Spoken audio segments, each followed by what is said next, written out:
Hola a todos.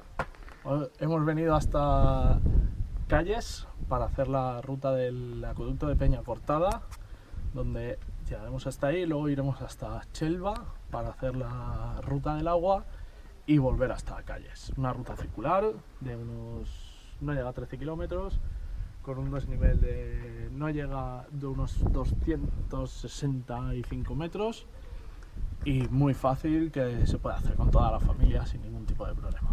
Así que vamos a disfrutarla. Nos vemos, hasta ahora.